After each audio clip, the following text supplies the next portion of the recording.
हर खबर पर होगी आपकी पकड़। डाउनलोड कीजिए एबीपी लाइव ऐप।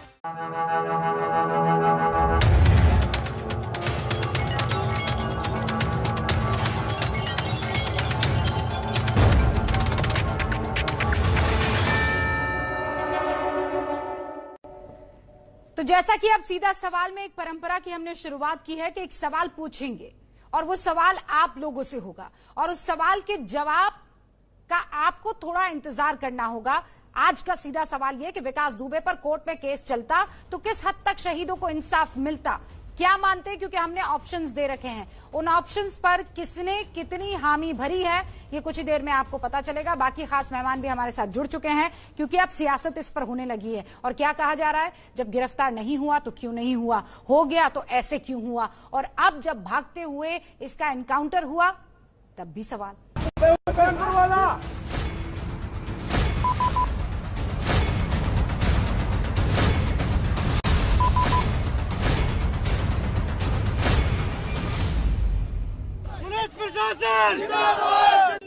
पुलिस प्रशासन जिंदाबाद। 8 दिन बाद आज शहादत का हिसाब।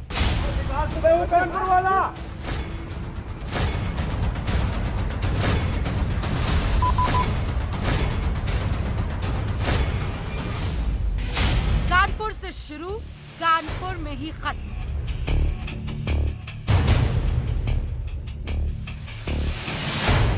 पुलिस टीम पर जान से मारने की नीयत से फायर करने लगा। पुलिस द्वारा आत्मरक्षार्थ जवाबी कार्रवाई की गई, जिसमें वो घायल हो गया, जिसे तत्काल ही इलाज हेतु अस्पताल ले जाया गया, जहां इलाज के दौरान अभियुक्त विकास दुबे की मृत्यु हो गई। एनकाउंटर पर शहीदों के परिवार में सुकून। संतुष्टि तो सिर्फ इतनी है कि अब हम हमारे परिजन का, हमारे शहीद का पिंडदान और अंतिम जो संस्कार के कार्यक्रम हैं वो ठीक से संतोषपूर्वक कर पाएंगे। पिंड उनको देते हुए हमारे मन में ग्लानि नहीं होगी कि हत्यारे अभी खुले घूम रहे हैं। सरकार ने जो कुछ किया बहुत सराहनीय है। इसी तरह से मारा गया है, आदमी ने उसने कितनी हत्याएं की, पहले करवाया और स्वयं भी मारा गया, करने का फल उसे मिल गया, ठीक है। इसके साथ ऐसा ही व्यवहार होना चाहिए था। गुंडे के एनकाउंटर पर सियासी एनकाउंटर। कांग्रेस पार्टी की ये मांग है कि सुप्रीम कोर्ट के सिटिंग जज, एक मौजूदा जज द्वारा एक न्यायिक जांच हो, जो पूरे कानपुर कांड का पूरी तरह से उसमें जांच करके जो असलियत है वो जनता के सामने रखे। लोग जो पकड़े जाते हैं तो अपने आप को छुपाते हैं कि बड़े केसेस में वांटेड हैं, ये मालूम न पड़े, और ये आदमी जाते जाते गाड़ी पलटी हो गई और ये रिवॉल्वर के बाद, अरे ये तो सरेंडर होना चाहता था, भागता क्यों? ट्वीट कर रही थी कांग्रेस, कल सवाल खड़े कर रही थी जिंदा कैसे पकड़ लिया इतना दुर्दांत अपराधी, आज मर गया तो कह रहे हैं कि मर कैसे गया, कहीं राज दफन हो गए।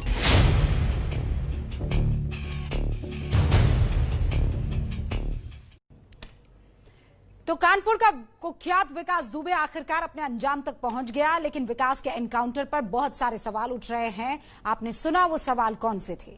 अपराध के विकास का राज दफन हो गया है, सिर्फ इसका एनकाउंटर नहीं हुआ। तो सवाल उठाने वाले कुछ ये भी कह रहे हैं कि बताइए, अगर वो जिंदा होता तो खाकी और खादी के साथ अपने कनेक्शन का वाकई खुलासा कर देता क्या? और कई ये कह रहे हैं कि वो कर देता, इसीलिए एनकाउंटर किया है। कुछ लोग ये भी कह रहे हैं कि अगर वो एनकाउंटर से बच जाता, और ये इतिहास गवाह है, बच जाता, फिर कुछ ही महीने में वो फिर अपना साम्राज्य खड़ा करता।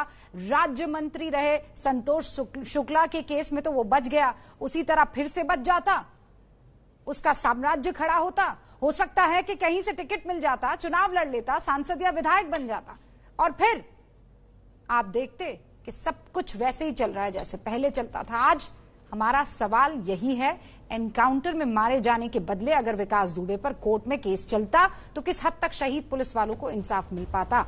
इस सवाल का जवाब क्या दिया है लोगों ने, वो थोड़ी देर में हम बताएंगे। लेकिन अब मैं अपने मेहमानों से आपका तारुफ करवा देना चाहती हूं। जो इस वक्त हमारे साथ जुड़ चुके हैं। चंद्रमोहन साहब जुड़ चुके हैं, जो कि प्रवक्ता उत्तर प्रदेश बीजेपी के, एक अलग ही मुस्कान चेहरे पर आज उनके। घनश्याम तिवारी हमारे साथ जुड़ चुके हैं, जो कि प्रवक्ता हैं समाजवादी पार्टी के। तमाम वो सवाल उनके चेहरे पर इस वक्त दिखाई दे रहे हैं। अखिलेश प्रताप साहब जुड़ चुके हैं, जो कि प्रवक्ता हैं कांग्रेस के। वही तमाम सवाल लेकिन मुस्कान के साथ। एमएच खान साहब जुड़ चुके हैं, जो कि राजनीतिक विश्लेषक है। बहुत बहुत स्वागत है खान साहब आपका।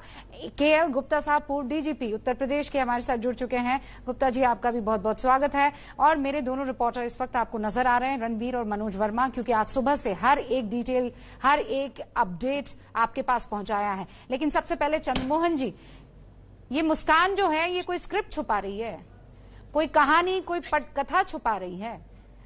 मुझे कुछ दिन पहले आपसे सवाल ये नहीं करना चाहिए था कि कब पकड़ा जाएगा ये कुख्यात अपराधी। मुझे ये सवाल पूछना चाहिए था कि एनकाउंटर कब होगा, क्योंकि आपने वो पटकथा तो तभी लिख दी थी। नहीं, हम लेखक नहीं, चरेवती के सिद्धांत पर चलने वाले मामूली कार्यकर्ता हैं। और पार्टी सामान्य लोगों की पार्टी है, कोई राजा रजवाड़ों की पार्टी तो है नहीं कि भाई किसी को विरासत में पार्टी मिली हो। तो हमारी पार्टी, हमारे कार्यकर्ता और अब तो विनम्र लोग हैं, तो और कुछ नहीं है। इतना जरूर है कि आज जिन लोगों को इंसाफ मिला है, चाहे संतोष शुक्ला के भाई का वीडियो मैं देख रहा हूं, चाहे आप अभी जिंदाबाद के नारे लगाते हुए आम जनता को देख रहे हैं, और जो कानपुर से जो फोन कॉल्स आए हैं, सारे लोग आए हैं, तो सारे लोग सुबह जब एनकाउंटर जब शुरू हुआ तो लोग चिंतित हुए थे कि 8 पुलिस वालों की जान उस दिन गई, कहीं आज तो कुछ पुलिस वालों की जान नहीं चली जाएगी। आज भी 4 जख्मी हुए हैं, तो चिंता हो रही थी सुबह। लेकिन जब ये हुआ कि पुलिस वालों के लगी है गोली, लेकिन ढेर जो है इंसाफ मिला है और वो नहीं है, तो विकास दुबे मारा गया। तो ये एकदम जब हुआ तो स्वाभाविक रूप से एक तसल्ली होना, एक स्वाभाविक रूप से एक न्याय के प्रति आस्था। और जहां तक बात आपने कही है कि राज का क्या होगा, तो मैं आपको निश्चित तौर पे बता रहा हूं कि सब राज का फांस होगा, सारे राज फांस होंगे। और जो जो इसके कनेक्शंस हैं, सबने देखा है कौन गुड्डन तिवारी के साथ में हाथ मिला रहा है, कौन क्या कर रहा है, वो सारी चीजें क्लियर हैं। कौन जिला पंचायत का सदस्य है, कौन किसको चुनाव लड़ा रहा है, क्या हो रहा है, सारी चीजें क्लियर हैं। घनश्याम तिवारी, आपकी तरफ इशारा है। चंद्रमोहन जी, आप तो फिर ओपन में आप अगर खेल ही रहे हैं तो ओपन में आइए ना फिर। कौन किस मैं तो ओपन ही रहता हूं। शब्दों का क्यों इस्तेमाल कर रहे हैं आप? घनश्याम तिवारी बैठे हुए हैं, जरा पूछिए ना उनसे। मैं तो ओपन ही कह रहा हूँ। चंद्रमोहन जी, एक सेकंड, एक बड़ी खबर आ रही है, बड़ी खबर आ रही है। खबर ये है, मेरे सहयोगी रणवीर हमारे साथ जुड़े हुए हैं। खबर ये है कि गाड़ी पलटी क्यों, एक्सीडेंट हुआ क्यों, इसके पीछे यूपीएसटीएफ का बयान आ गया है। यूपीएसटीएफ का कहना है कि गाड़ी के सामने गाय भैंसों का झुंड आ गया था और इसीलिए गाड़ी पलट गई। गाय भैंसों के झुंड की वजह से गाड़ी पलटी।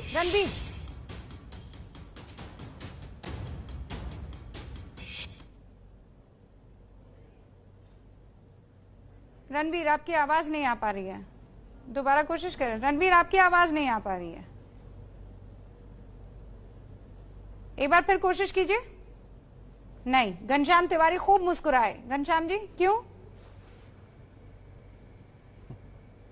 देखिए, ये तो आपके दर्शकों को मूर्ख समझते हैं। आज मीडिया ने साफ साफ बता दिया, जिस सफारी गाड़ी से आया और जो गाड़ी पलटी थी वो 2 अलग अलग गाड़ी थी। ऐसा सोचिए कि एक व्यक्ति अपने मन मुताबिक पुलिस का एनकाउंटर करता है और उसके बाद पुलिस मन मुताबिक उसका एनकाउंटर करती है, और ये चाहते हैं कि पूरे प्रदेश को ये समझ में आ जाए कि उत्तर प्रदेश में भारतीय जनता पार्टी पाक साफ है। ये तो ऐसे बोल रहे हैं जैसे उत्तर प्रदेश में आदित्यनाथ और केशव प्रसाद मौर्य समाज सेवा करके मुख्यमंत्री और उप मुख्यमंत्री बने हैं, उनके अपराध का कोई इतिहास नहीं है। या ये बोलना चाह रहे हैं कि ब्रजेश पाठक के साथ उसकी फोटो नहीं है, या ये बोलना चाह रहे हैं कि 150 अपराध की पृष्ठभूमि वाले लोग इनके सांसद और विधायक नहीं है। ये अपने आप को इतना विनम्र बताते हैं। ये लोगों को बेवकूफ समझते हैं। ये समझते हैं कि लोग ये नहीं समझेंगे कि सुबह से ये लोग ड्रामा कर रहे हैं, कल से ड्रामा कर रहे हैं, कैसे सरेंडर हुआ, कैसे पकड़ा गया, वो एक अपराधी था, उसका कॉल रिकॉर्ड सार्वजनिक कीजिए। लोग इतने समझदार हैं, जिन्होंने आपको चुना है वो आपको धराशायी कर सकते हैं, आपके ढोंग के सामने नहीं आने वाले। आपके कहने से आदित्यनाथ संत नहीं हो जाते, आपके कहने से केशव प्रसाद मौर्य और उनके मिटाने से उनके केसेस मिट नहीं जाएंगे, और आपके कहने से फर्जी एनकाउंटर असली नहीं हो जाते। जिस अपराधी को आप कह रहे हैं कि ये अपराधी सफारी से कूद करके एक टीवी गाड़ी में कूदता है उसके बाद वो 4 पुलिस कर्मियों पर गोली चलाता है। आप यहाँ आकर झूठ बोलेंगे, आपकी पार्टी झूठ बोलेगी, पुलिस के लोग झूठ बोलेंगे, और इससे पुलिस का मनोबल बढ़ेगा कि घटेगा? लोगों का मनोबल बढ़ेगा कि घटेगा? कि सत्ता में बैठे लोग सस्ता झूठ बोल रहे हैं। कम से कम झूठ बोलना है तो उसमें भी एक सोफिस्टिकेशन दिखाइए। आप कह रहे हैं कि गाड़ी के आगे गाय भैंस आ गई। अब यही एक अंतिम बेवकूफी रह गई थी उत्तर प्रदेश पुलिस की कि गाड़ी अलग है, गाड़ी के आगे गाय भैंस आ गई। जो वहां पे चश्मदीद हैं, मीडिया के माध्यम से बता रहे हैं कि उन्होंने कोई गाड़ी पलटते हुए नहीं देखा, उन्होंने फायरिंग होते हुए देखा है। तो ये ढोंग पाखंड खत्म होना चाहिए। अच्छा, सुनिए ना, मुझे खुशी है कि हमारे बोलने से पहले मीडिया ने ढोंग पाखंड को खत्म किया। मेरा सवाल आपसे, और इस सवाल का जवाब दीजिए। पर आप ये कह रहे हैं कि ये तो खुद ही हंसाने वाला एक बहाना है कि गाय भैंस गाड़ी के आगे आ गई थी और इसीलिए वो पलट गई है। मेरे साथ तो केएल गुप्ता साहब मौजूद हैं, उत्तर प्रदेश के डीजीपी रह चुके हैं। केएल गुप्ता साहब, ये कहानी लग रही है, ये कोई पटकथा है? कभी गाय भैंस आ जाती है, कभी वहां बरसात हो रही होती है, लेकिन कहीं कीचड़ किसी के ना तो यूनिफॉर्म पर दिखता है, ना उस कुख्यात अपराधी की डेड बॉडी पर दिखता है। अब देखिए, जो एसटीएफ वाले या पुलिस के वहां के कह रहे हैं कानपुर को, प्रथम दृष्टया तो उसे स्वीकार करना चाहिए, unless it is proved otherwise, guilt मतलब गलत साबित हो तो ये तो अलग बात है। जो कह रहे हैं तो शुरू में तो हम यही मानेंगे। अब जैसे मैंने अभी 2-3 वक्ताओं की बातें सुनी, सब एक होलियर देन दाऊ वाला हिसाब बताते हैं कि साहब हमारे यहाँ कोई क्रिमिनल नहीं है, हम नहीं। अब मैं तो पूरे हर रेजिम के साथ रह चुका हूँ ना, तो आप देखिए सन 70 से 73 वगैरह में मैं एसपी था बलिया और बस्ती वगैरह गोरखपुर साइड में। तो वहां के जो माफिया है, कांग्रेस की गवर्नमेंट थी उस जमाने में, जात के नाम पे 2 टॉप की जातियों के माफिया टॉप के हुआ करते, सबको मालूम है वो किसके हैं। कांग्रेस के प्रमोटेड थे, कांग्रेस के चीफ मिनिस्टर थे उस जमाने में, मैं जानता हूं अच्छी तरह से। सपा वगैरह के जो हैं तो आप जानते ही हो। फिर तो ये सब जो है किसी को ब्लेम करने, सबको जरूरत है माफिया की, वोट लेने के लिए चाहिए, मनी मसल मतलब सब इस्तेमाल करते हैं कि भाई डरा के धमका के जात के नाम पे वोट लाओ, हमसे पैसा लो। अब वो उसे प्रोटेक्ट करते हैं, बड़ी उसके बात ऊपर कही, सर रखे, सर साफ सुथरी और सच्ची बात कही केएल गुप्ता साहब। तो कोई राजनीतिक सबको चुभेगी, हाँ ये सबको चुभेगी सर, बिल्कुल सही कह रहे हैं। कोई साफ सुथरे नहीं है, होलियर देन दाऊ। अब जैसे हमाम में सब नंगे हैं। गुप्ता जी, मैं इसलिए आपको रोकना चाह रही हूँ, और सर मैं माफी के साथ आपको रोकना चाह रही हूँ, इसलिए क्योंकि ये जैसे ही वक्त आता है 5-19, 5-17, 18-19 के आसपास, हम लोग अपना रिजल्ट दर्शकों को बताते हैं कि हमने आपसे एक सवाल पूछा, उस सवाल का जवाब आपने क्या दिया है। शहीदों को कोर्ट की अंदर अगर सुनवाई होती, इंसाफ की लड़ाई लड़ी जाती तो किस हद तक इंसाफ मिलता? बिल्कुल नहीं मिलता, 45% मानते हैं। काफी हद तक इंसाफ मिलता, 30% लोग मानते हैं। कुछ हद तक इंसाफ मिलता, 25% लोग मानते हैं। लेकिन बिल्कुल इंसाफ नहीं मिलता का आंकड़ा थोड़ा ज्यादा है और बड़ा है, 45% ये कह रहे हैं। अखिलेश प्रताप सिंह साहब भी हमारे साथ है। सिंह साहब, भाई था तो कुख्यात अपराधी, इतना मासूम तो नहीं होगा कि वो भागने की कोशिश नहीं करेगा। जो इतना कॉन्फिडेंटली इधर से उधर घूम रहा है, हो सकता है उसने सच में भागने की कोशिश की हो। आपको ऐसा क्यों लग रहा है कि उसे बाहर निकाल के बोला होगा ढिशक्या हूं? देखिए रूबिका जी, ये कुख्यात अपराध और बीजेपी की सत्ता में बैठे और प्रशासन में बैठे कुछ लोगों के अलावा किसी की भी इसके साथ कोई सिंपैथी नहीं है, ना हो सकती है। इसका अंत इसी तरह से होना था, लेकिन अगर ये विधिक तरीके से होता तो लोकतंत्र के लिए और बेहतर होता। अब देखिए, यूपी गवर्नमेंट ने एक अभियान चलाया, ऑपरेशन राज को राज रहने दो, और वो ऑपरेशन कामयाब हुआ। पहले दिन से, जिस दिन से ये कांड हुआ है, उस दिन से ये दिख रहा है कि इसका कितना मजबूत नेक्सस था सत्ता और प्रशासन में। पूरा थाना इसके इशारे पे था, जिला का एसएसपी इसके इशारे पे था, पत्र तक लिखे जा रहे हैं पुलिस की तरफ से किस तरह से इसका डोमिनेट था, ये डोमिनेट करता था डिपार्टमेंट को कि कुछ नहीं होने वाला है। आईजी जाती हैं, जांच करती हैं, सही पाया जाता है, उन लोगों पे अभी तक कार्रवाइयां नहीं हो पाती हैं। तो अब बात ये थी कि जब ये सरेंडर किया तो इससे पूछताछ ईमानदारी से अगर होती तो बहुत से राज उगलता, तो बहुत से लोग बेपर्दा होते, क्योंकि इतना तगड़ा नेक्सस वाले का तो राज होगा ही। अब वो अपराधी मार गया, पर आपको मालूम है ना कि वो अब उस अपराधी को पालने पोसने, एक सेकंड, पालने पोसने वाले उस अपराधी को पालने पोसने वाले आज बेखौफ है, बेफिक्र हैं। आप राजा रामपाल का जिक्र कर रहे हैं। पालना पोसना तो उन्होंने भी किया, समाजवादी पार्टी ने भी किया, और नो डाउट अबाउट इट कि बीजेपी ने भी किया। जब आप लोग ने बोल लीजिए, जब इस तरह का कुतर्क देते हैं आप लोग ना, तो जनता को आपका कुतर्क हजम नहीं होता है। क्योंकि सत्ता में जो बैठा है, प्लीज सुन लें, सत्ता में जो बैठा है 3 सालों से, वो किस तरह से मदद कर रहा था और उसने क्या क्या भूमिका निभाई, ये महत्वपूर्ण होता है। अच्छा। किसी दल में किसी व्यक्ति के साथ अगर उसकी फोटो और कुछ है, एक मिनट रुकिए बात कंप्लीट होने दें। किसी के साथ है, इसका मतलब ये नहीं कि सरकार के बात तो कंप्लीट होनी है। मैं ये कह रहा हूँ कि किसी के साथ अगर उसकी फोटो आ रही, किसी के साथ भी आ रही हो, इसका मायने ये नहीं कि सत्ता पक्ष को या प्रशासन को ये अधिकार नहीं है कि उस अपराधी के हाथ लगावे या उसके खिलाफ कार्रवाई करे। किसने रोका था? अगर किसी के साथ फोटो आ गई तो सीएम का हाथ पकड़ लिया क्या? किसी ने कहा इस अपराधी को नहीं छू सकते, ये एसएसपी का हाथ पकड़ लिया क्या? क्या कहना चाह रहे हैं? मैं समझ नहीं पा रही हूँ अखिलेश प्रताप सिंह साहब, आप ये कह रहे हैं कि हाथ नहीं लगा रहे। अरे भाई, आप तो अभी आज तो खबर एनकाउंटर की आई है, कोई गले वाले लगा रहा था क्या? कल कह रहे थे मिली भगत है, इससे सरेंडर करवाया है, आज कह रहे हैं कि आप उसको हाथ तक नहीं लगाते, तो फिर इस शख्स का एनकाउंटर क्यों किया? चंद्रमोहन जी जवाब दीजिए।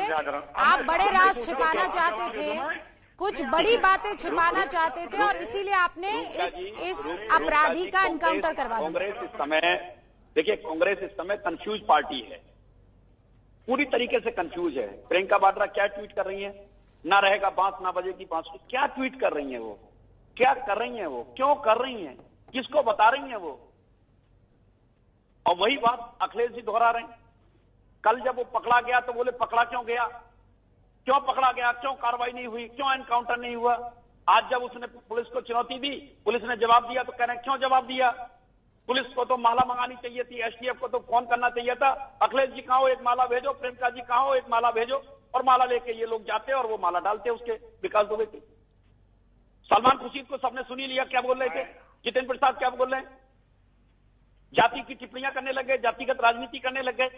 कहां जाके रुकेगी राजनीति? कानपुर किसने नहीं देखा? कानपुर में वो किस तरीके का माहौल था?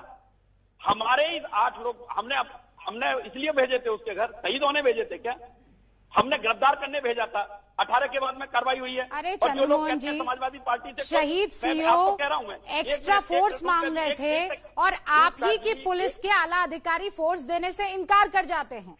आप ही के प्रशासन में मौजूद कई ऐसे खादी और खाकी के उस नेक्सस की वजह से 8 पुलिसकर्मी शहीद हो जाते हैं, और आप कह रहे हैं कि नहीं, हमने तो बहुत शानदार काम किया।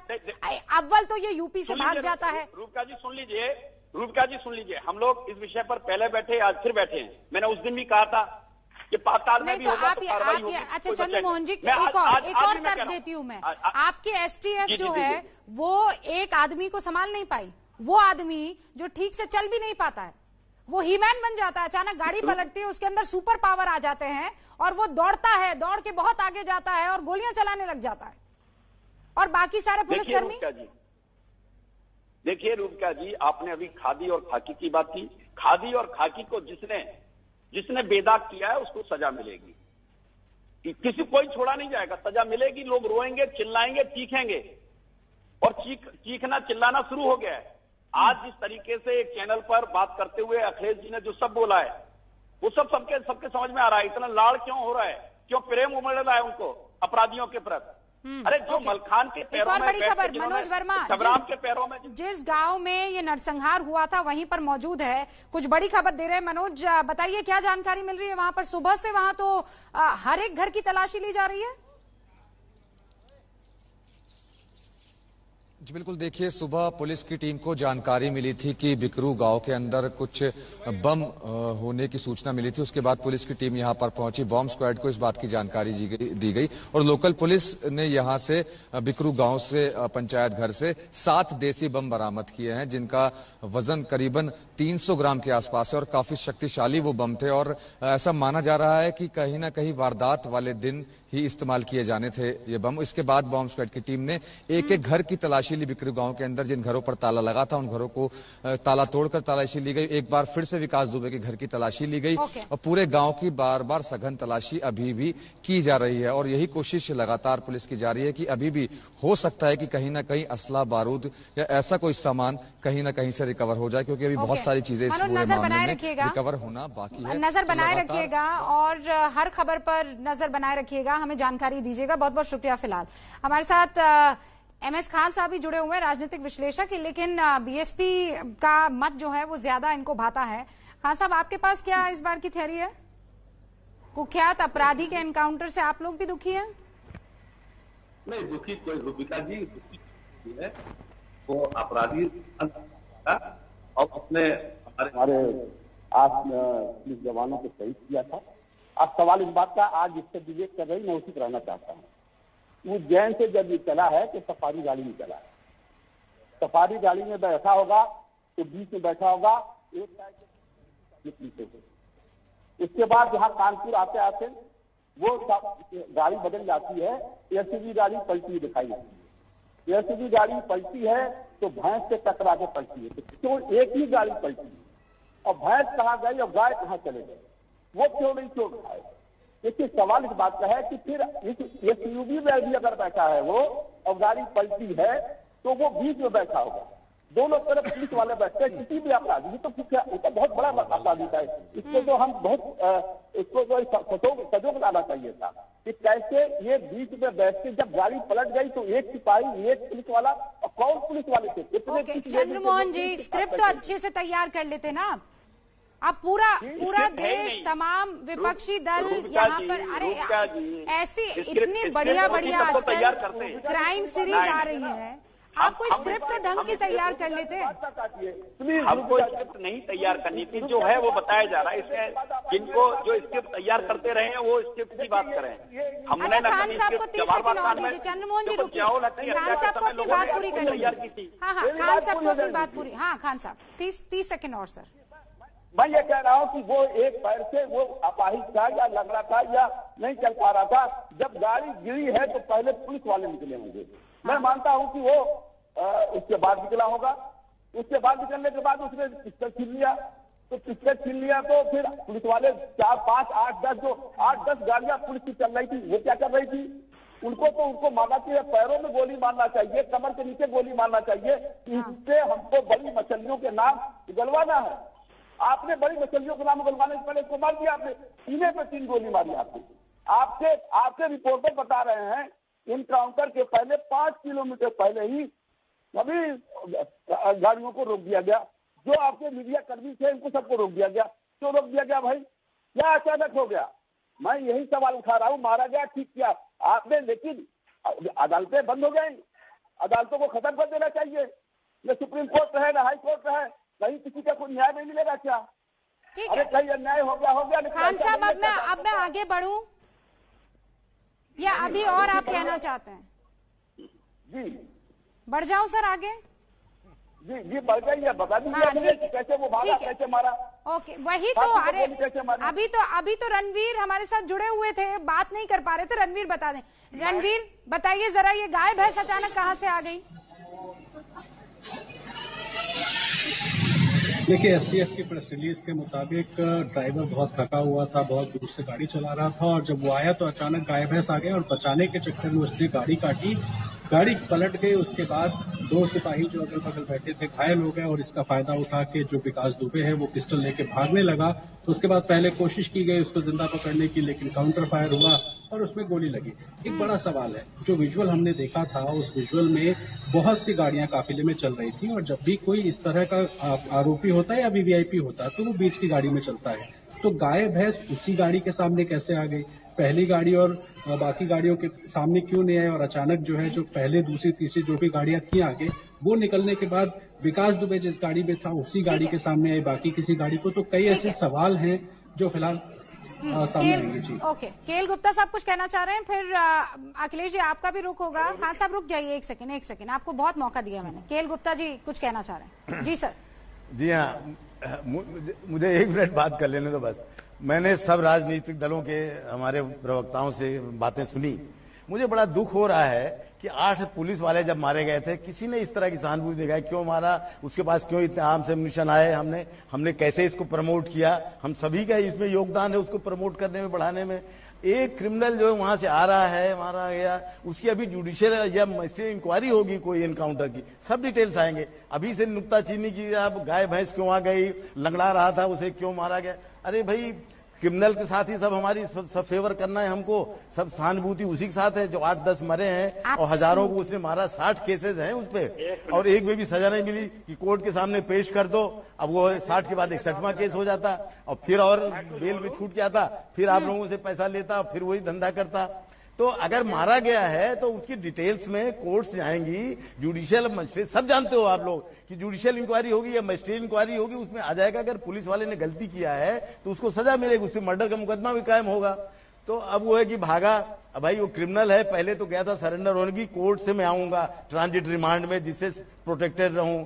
उसने कोई क्राइम नहीं किया तो पुलिस ने वैसे ही उनको पकड़ा दिया एसटीएफ को, तो वो डर गया कि अब हम मारे जाएंगे। तो जहां मौका मिला गाड़ी पलटी वगैरह, अब ये सब देखेंगे आप कि गाड़ियां रोज नेशनल हाईवे में पलटती हैं, जेपी एक्सप्रेस वे में देख लो, यहाँ रोज मरे गिरे पड़ते हैं। तो ये गाड़ी एक्सीडेंट हो गई है और वो भागा है, तो उसको पहले प्राइमा फेसाई प्रथम दृष्टया तो उसे सही माना है। घनश्याम तिवारी जी, तब तो आप दुखी नहीं हुए जब 8 पुलिसकर्मियों को जख्मी कर दिया या मौत के घाट उतार दिया? उनकी शहादत पर तो इस तरीके से आवाजें बुलंद नहीं हुई?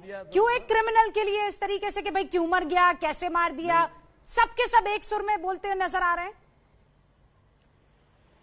सभी ने सपोर्ट किया, उसको बढ़ाया है, मैंने बताया ना। भारतीय जनता पार्टी का झूठ सबके आपके दर्शकों के सामने पर्दाफाश हो गया। ये भी समझ में आ गया कि केएल गुप्ता साहब भारतीय जनता पार्टी को सरल जवान में बचाने की कोशिश कर रहे हैं जब ये झूठ का पर्दाफाश हुआ। जिस दिन पुलिसकर्मियों की हत्या हुई, सच कोई बोले तो बीजेपी का एजेंट घनश्याम तिवारी, समूचा सच कोई बोले तो बीजेपी का एजेंट हो जाता है। आपको पता है केएल गुप्ता साहब वो बीजेपी रहे हैं उत्तर प्रदेश के, और आप आज वो जब अपने पुलिस वालों का साथ दे रहे हैं तो आप कह रहे हैं कि वो बीजेपी के एजेंट है। क्यों हटाया गया? क्योंकि उस एसटीएफ के चीफ की संलिप्तता थी। जिस एसटीएफ को आप बधाई दे रहे हैं, ट्यूसडे को एसटीएफ के चीफ को हटाया, क्यों? क्योंकि उसकी संलिप्तता थी शुरू से अंत तक। अरे अच्छी बात है ना, तो फिर हटा दिया गया ना। कौन राजनीति नहीं हटाते तो आप कहते लीजिए नहीं हटाया गया, अब हटाया गया तो आप कह रहे हैं क्यों हटाया गया? ये इसका सच सामने नहीं आना चाहिए। जो अखिलेश जी भी कुछ कहना चाह रहे हैं। 20 मिनट की बहस हो सकता है, केएल गुप्ता साहब की बात का मैं चाहती हूँ आप जवाब दें। कौन सी उनके घनश्याम जी रुक जाइए। अखिलेश, जिस ड्रामे के ऊपर भारतीय जनता पार्टी के प्रवक्ता, मैं बोल रहा हूँ, मैं सिर्फ ये कहना चाहता हूँ कि उस अपराधी से किसी की भी सहानुभूति नहीं थी, बीजेपी में बैठे और पुलिस में बैठे कुछ लोगों के अलावा। केएल गुप्ता की बात से तो यहाँ तक मैं सहमत हूँ, लेकिन केएल गुप्ता साहब सिर्फ पॉलिटिशियन हो ही नहीं, सत्ता में बैठे लोगों ने नहीं, आपका एक दरोगा मुखबिरी कर रहा था, आपका दरोगा, पुलिस का दरोगा और अखिलेश प्रताप सिंह साहब, प्लीज पुलिस का ही दरोगा मुखबिरी करके उस अपराधी को बता रहा था कि पुलिस तुमको मारने जा रही है, और उसके बाद हमारे टाइम में ऐसा नहीं होता। दूसरे एक मिनट प्लीज रुक जाए, मैं आपकी बात का मैं जवाब दे रहा हूँ, मैं कई और तथ्य भी बताऊंगा। और आपका ही एसएसपी उसको बचाता रहा, पूरे एसएसपी, और आज भी जो उसकी हत्या हो गई, वही काउंटर हो गया, तो सबको यही है कि वो बहुत से राज बताता जिसमें पुलिस वाले और सत्ता में बैठे लोगों के राज खुलते। और क्योंकि जो तथ्यात्मक बातें 7 दिन में निकल के हैं, इससे साबित हुआ कि उसके कॉन्टैक्ट बहुत अच्छे लोगों से थे जो उसकी मदद करते थे। अच्छा, देखिए सबको एक प्लीज थोड़ा बात रखने दिया करो, आप थोड़ी सी बात रखने को। देखिए, इनकाउंटर पे बहस करने की कोई आवश्यकता नहीं है। क्या हुआ, पुलिस जो कर रही, हम जो करें, आप भी करें, सब पता। मैं एक टेक्निकल बात बता दे रहा हूँ। जब किसी ऐसे खूंखार आतंकी को अपराधी को पकड़ के ले जाता है किसी दूसरे जगह या थाने से या जेल से कोर्ट ले जाता है, तो उसके दोनों हाथ में हथकड़ी होती है, लिखा पढ़ी में रूल है, ये पुलिस रूल में दोनों हाथ में हथकड़ी होती है, और उस हथकड़ी का दूसरा सिरा पुलिस वाले के हाथ में या कमर में बंधा होता है, और उसमें चाबी लगी होती है। सच में आप यहाँ पर मिस्ट्री सुलवा रहे हैं, आज सबके सब जेम्स बॉन्ड बन रहे हैं। गुप्ता साहब के उस सवाल का जो आपने जवाब दिया वो कुछ कहना चाह रहे हैं, आप दोनों के ही पॉइंट में रख रही हैं गुप्ता जी। रुकिए प्लीज रुक जाइए, मैं इस इनकाउंटर की बहस में नहीं जा रहा हूँ, इसका जो हश्र हुआ ये होना था, मैं इसके डिटेल में नहीं जा रहा हूँ। तो फिर क्या परेशानी है? परेशानी यह है कि इससे जो राज निकलते, सत्ता शासन प्रशासन में बैठे लोगों के जो गलियां खुलती, जो नेक्सस निकलता और जो निकला हुआ था अभी तक, जो अभी तक निकला हुआ था, ये स्थापित भी हो चुका है। वो राज दफन हो गया। अखिलेश और वो प्रताप राज सिंह जब साहब, दफन हुआ तो एक सच्ची बात बताइए मुझे, आज तक कितने इन कुख्यात अपराधी, इन गैंगस्टर्स ने कोई राज उगला है और वो कंक्लूजन तक पहुंचा है? मुझे बताइए अखिलेश जी। मुझे तो जितने भी कुख्यात अपराधी याद आते हैं अखिलेश प्रताप सिंह साहब, वो या तो वहां संसद में बैठे हुए हैं, या कहीं विधायकी कर रहे हैं, या फिर इधर से उधर जो है नेता बनकर घूम रहे हैं। उनको अलग अलग टिकट पार्टियों से टिकटें मिली हुई हैं। आप कहें तो मैं नाम गिनकर बता दूं, और सिर्फ आपकी पार्टी नहीं, सारी पार्टियां इसमें एक जैसी हैं, सारी पार्टियां। तो विकास दुबे के एनकाउंटर पर आज सवाल उठ रहे हैं। सारे खास मेहमान हमारे साथ जुड़े हुए हैं। चंद्रमोहन जी, अब ये बताइए कि बार बार एक ही बात आ रही है सामने कि आप लोग स्क्रिप्ट अगर तैयार कर रहे थे तो थोड़ी बढ़िया स्क्रिप्ट तो तैयार करते। कभी भैंसे आ जाती है, कभी ये हो जाता है, कभी वो हो जाता है। राहुल गांधी लिख रहे हैं कई जवाबों से अच्छी है खामोशी उसकी आप समझ जाइए किसको कह रहे हैं। न जाने कितने सवालों की आबरू रख ली। देखिए, जो लोग सिखों का कत्लेआम करा रहे थे, स्क्रिप्ट वो लिख रहे थे। रूबिका जी, स्क्रिप्ट वो लिख रहे थे जो जवाहरबाग कांड करा रहे थे, जो मुजफ्फरनगर में दंगा करा रहे थे, 1200 पुलिसकर्मियों पर हमले करा रहे थे उत्तर प्रदेश में, वो लोग स्क्रिप्ट लिख रहे थे। जो जियाउल हक की हत्या करा रहे थे वो स्क्रिप्ट लिख रहे थे। स्क्रिप्ट लिखने का काम वो कर रहे थे जो आतंकवादियों की पैरोकारी में न्यायालय जा रहे थे, वो लिख रहे थे स्क्रिप्ट वो लिख रहे थे जो आजम खां के साथ में भ्रष्टाचार करा रहे थे उत्तर प्रदेश में, तो स्क्रिप्ट लिखने का काम वो कर रहे थे जो राजू पाल के हत्यारे को संरक्षण कर रहे थे, स्क्रिप्ट वो लिख रहे थे। Script Bharatiya Janata party script लिख के राजनीति नहीं करती है, भारतीय जनता पार्टी मुद्दों की राजनीति करती है। और सबने देख लिया कि सलमान खुर्शीद क्या कर रहे हैं, प्रियंका जी क्या कर रही हैं, अखिलेश जी क्या कर रहे हैं। अखिलेश जी को इस पूरे प्रकरण में इतने नंगे हुए हैं, एक ऐसे मत्सरे व्यक्ति के रूप में उनका व्यक्तित्व सामने आया है आज अखिलेश जी का, एकदम सामने आ रहा है। अखिलेश यादव को पूरी तरीके से एक मत्सरे व्यक्ति के रूप में, या अखिलेश जी कांग्रेस के भी, मैं उनको नहीं संबोधित कर रहा हूँ, मैं अखिलेश यादव को बोल रहा हूँ कि अखिलेश यादव एक मत्सरे व्यक्ति के रूप में। आप देखो, आज हमारे बहादुर जवान शहीद हुए, वो क्यों वो शहीद हुए? क्योंकि उन्होंने जाके उत्तर प्रदेश की सुरक्षा के लिए, कानपुर की रक्षा के लिए अपने प्राणों की आहुति दी, और ये उन पर कमेंट कर रहे हैं। इनको शर्म नहीं आती जो लोग आज इस पर टिप्पणी कर रहे हैं? अरे आपको तो आज उत्तर प्रदेश 5 एनकाउंटर आज के अलावा हुए। चंद्रमोहन जी, क्या न्यायपालिका पर भरोसा नहीं है? पूरा न्यायपालिका पे भरोसा है, तो फिर ऑन द स्पॉट फैसला क्यों? अयोध्या में भगवान राम का, देखिए रूबिका जी, न्यायपालिका नहीं तो अयोध्या में राम मंदिर बनाया है, तो हम तो न्यायपालिका को मानने वाले लोग हैं। जिनका नहीं है न्यायपालिका में विश्वास, राम सेतु भी न्यायपालिका से तय हुआ, तो जिनका नहीं है उनका नहीं है, हमारा तो न्यायपालिका में विश्वास है। जो लोग हल्ला बोल करते हैं उनका न्यायपालिका में विश्वास नहीं है, हमारा विश्वास है। सर, ये हर कोई इस बात को यकीन करेगा। खान साहब, मेरे पास वक्त नहीं है, बहुत बहुत शुक्रिया, लेकिन हर कोई, किसी को परेशानी नहीं है, हर कोई ये बात मानता है कि ये जो कुख्यात, मैं तो आतंकी का दर्जा इसे दे रही हूं, अगर देश के 8 पुलिसकर्मियों की शहादत इसकी वजह से होती है तो ये आतंकी होता है और कुछ नहीं होता है। तो ये पहले मरता के बाद में उससे फर्क नहीं पड़ता। फर्क ये है कि इसके साथ बहुत सारे राज चले गए हैं, वो उजागर होना ज्यादा जरूरी है। तो विकास दुबे के एनकाउंटर में मारे जाने पर कानपुर में लोग जश्न मना रहे हैं, लोग पुलिसकर्मियों को माला पहना रहे हैं, लड्डू बांट रहे हैं। जैनेन्द्र कुमार मेरे सहयोगी की रिपोर्ट आप देखिए। कानपुर के हैलेट हॉस्पिटल के पोस्टमार्टम हाउस के अंदर जहां विकास दुबे का पोस्टमार्टम हो रहा है, वहीं बाहर जो पुलिसकर्मी तैनात हैं उन्हें लोग मिठाई खिलाने पहुंचे हैं, और इससे पहले इन लोगों को फूल माला वगैरह पहनाई गई है। और देखिए, सेल्फी लिया जा रहा है। क्यों जी, कहाँ से आए आप?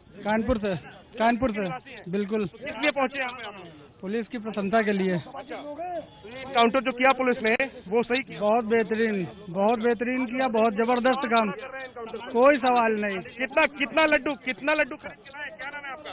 सर, मेरा नाम दीपक मिश्रा है। कहाँ से आए? मैं गंगाघाट शुक्लागंज से आया हूँ। अच्छा, हाँ जी। तो किस बात से इतना खुश है? सर, मैं हैप्पी इसलिए कि हमारे क्षेत्र में, एक्चुअली हम लोग स्वरूपनगर में मैं रह रहा हूँ प्रेजेंट टाइम, हमारे क्षेत्र की पुलिस ने इतना अच्छा वर्क किया, इतने बढ़िया, फिलहाल ऑल यूपी की पुलिस ने इतना अच्छा वर्क किया जिससे हैप्पी हो के बहुत।